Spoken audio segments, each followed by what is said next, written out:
kiosque d'Europe 1, Thomas Soto.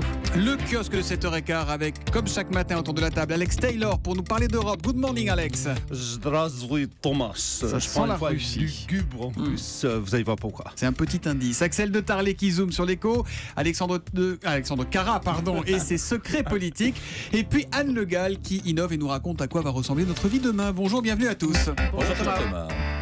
Axel de Tarlet, on commence avec vous, on parle avion et gros sous. Boeing va ouvrir une usine en Chine. C'est une première pour l'avionneur américain, alors qu'Airbus possède depuis longtemps une usine là-bas. Voilà, Airbus a ouvert une usine en Chine en 2008 à Tianjin, à côté de Pékin, et fait garantie sur les ventes, puisque Airbus, les Européens n'avaient que 20% du marché chinois. Depuis qu'on a ouvert cette usine en Chine, boum, on a pris la moitié du marché. Du coup, Boeing réagit et nous copie. C'est une première pour Boeing parce que Boeing a toujours refusé d'installer une usine en dehors des États-Unis. Bah là, finalement, ils vont faire la même chose que nous. Ils vont ouvrir une usine à côté de Shanghai.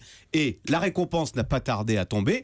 Hier soir, les Chinois ont annoncé une méga commande de 300 avions Boeing pour 38 milliards. Vous pensez que c'est lié, dollars. clairement. C'est clairement lié, ils le disent. Voilà. C'est dans la négo. Voilà. Mais avec ces usines en Chine, est-ce qu'il n'y a pas toujours le risque dont on parle souvent de pillage industriel? On leur apprend à faire nos avions. Alors bien sûr, vous avez tout à fait raison, mais c'est même organisé. On appelle ça des transferts de technologie. On est obligé, pour vendre aux Chinois, de leur dire un petit peu, de leur livrer nos secrets de fabrication. Et en l'occurrence, Boeing a même signé un accord de coopération avec Comac. Alors Comac, vous ne connaissez pas, c'est l'Airbus chinois. Alors le risque, et Comac, ils sont en train de développer un A320. Sérieux concurrent. Voilà, ils sont en train de développer un A320. Sauf que, alors, sérieux concurrent, quand on pose la question au patron d'Airbus, et je l'ai posé, il vous répond, il est très serein, il dit, écoutez, franchement, un avion, on a une bonne longueur d'avance. Allez, on a, sans faire, on a 10 à 20 ans d'avance. Donc, vous voyez, les avions Comac, c'est peut-être la génération suivante, ce seront peut-être nos enfants qui voleront sur des avions Comac. Mais cette usine en Chine, c'est une bonne nouvelle pour Boeing, mais pas forcément pour l'emploi américain. Ah bah voilà, d'ailleurs les salariés américains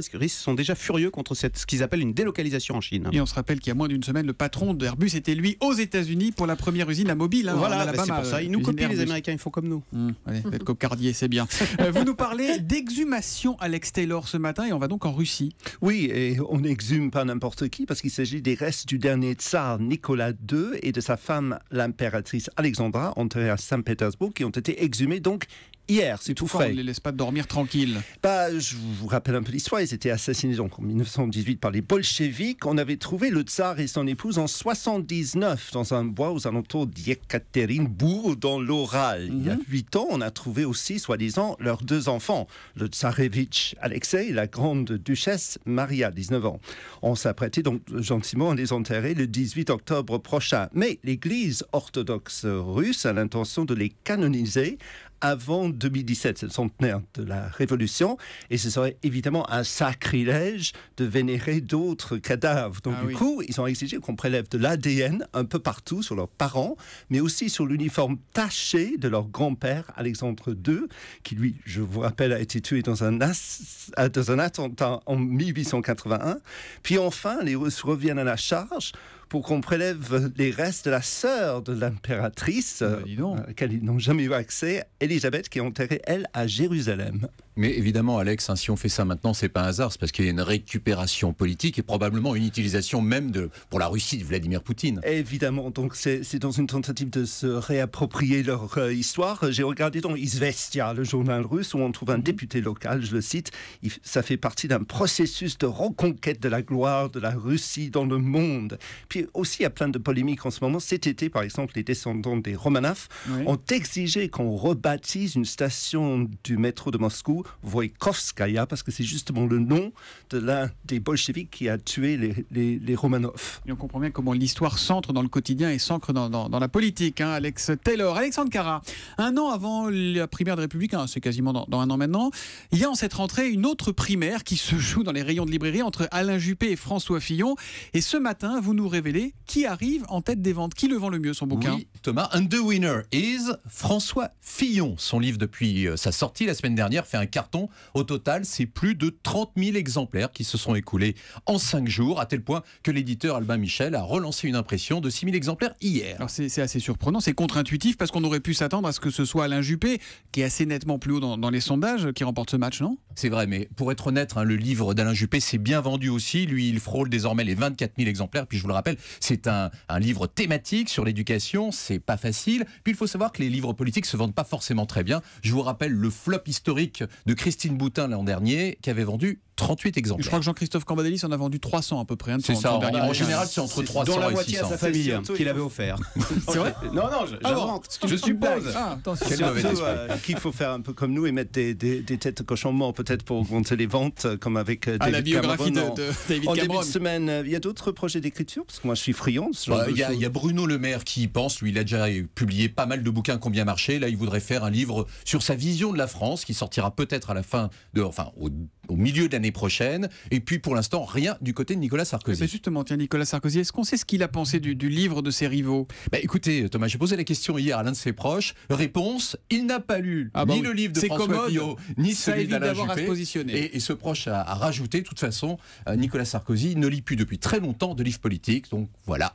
Voilà pour le. Oui, Axel de Tarléchamp, vous avez encore une critique littéraire ce matin, pas Axel. du tout. Non, mais c'est 24 000. C'est commandé les livres. Ça veut pas dire qu'ils vont être achetés. Non, Parce alors après là, les libraires, ils rendent les invendus. Alors, pour le Mais enfin, c'est beaucoup 30 000. Pour le coup, j'ai vérifié, c'est 10%. Voilà La chiffre moyenne d'affaires. des livres vendus en France, c'est 3 000. 3 000. Vous voyez, c'est pour ça 30 000, c'est beaucoup. Mais votre dernier livre, vous? Ah bah oui, j'ai fait un peu plus que la moyenne, mais j'étais plus près de la moyenne que de Ouais, parce François qu'on- Fillon. Parce qu'on l'a tous acheté, évidemment. On a commencé avec la Vous êtes jaloux, révolution c'est ça. russe. On termine avec la révolution de demain. Et c'est Anne Le Gall qui nous en parle, l'innovation. Alors là, Anne, vous vous attaquez à un vrai sujet. On devrait faire rentrer plus facilement nos téléphones portables dans la poche l'année prochaine. Oui, parce qu'on pourra les plier en deux comme un portefeuille, tout simplement. Hop, l'écran se plie en deux. 2016 devrait être l'année des premiers smartphones à écran pliable, avec d'abord Samsung qui multiplie les annonces pour son premier téléphone en janvier prochain, là, dans 4 mois. Et puis il y a aussi son compatriote coréen LG qui a déjà investi aussi dans des chaînes de production pour ses téléphones à écran flexible. Et il se dit qu'un géant américain aurait déjà passé commande. Alors évidemment, tous les regards se tournent soit vers Google pour ses prochains Nexus, ou soit vers Apple pour la prochaine génération d'iPhone. Il y a Alexandre Cara qui joue avec son téléphone là pendant que vous parlez. Vous me le pliez tout de suite. C'est-à-dire qu'il n'y aura pas de charnière, hein, c'est bien l'écran qui se plie. C'est l'écran, voilà, rien à voir avec les téléphones à clapet. Là, c'est la technologie plastique OLED. Ça veut dire que l'écran, au lieu d'être en verre, est en plastique souple. Et donc, il est conçu pour être plié, déplié, replié 100 000 fois sans que l'affichage ne soit altéré. Ah oui. Comme Et une puis, feuille. Voilà, alors, et d'ailleurs en 2017, encore mieux, LG nous promet l'écran 55 pouces, le grand écran qu'on pourra enrouler comme une feuille Et de même les papier. télés, hein. Voilà, et donc ça fera 1 mm Mais d'épaisseur. il y a Il y a la déjà coque, des prototypes la coque qui ont qui est été derrière. présentés. Il faudra bien qu'elle se replie, la coque, avec une charnière. Mais il y aura plus de Parce qu'elle est en dur. Alors si, comme Julie, vous n'avez pas compris ce qui était pourtant très clair, vous réécoutez le kiosque sur europe1.fr. J'envoie un petit texto à Alexandre Cara pour vous dire on se retrouve demain, hein, Alex, pour le kiosque de 7h15. Je vous réponds tout de suite. On sera en direct de l'île de Saint. Merci, à demain les amis.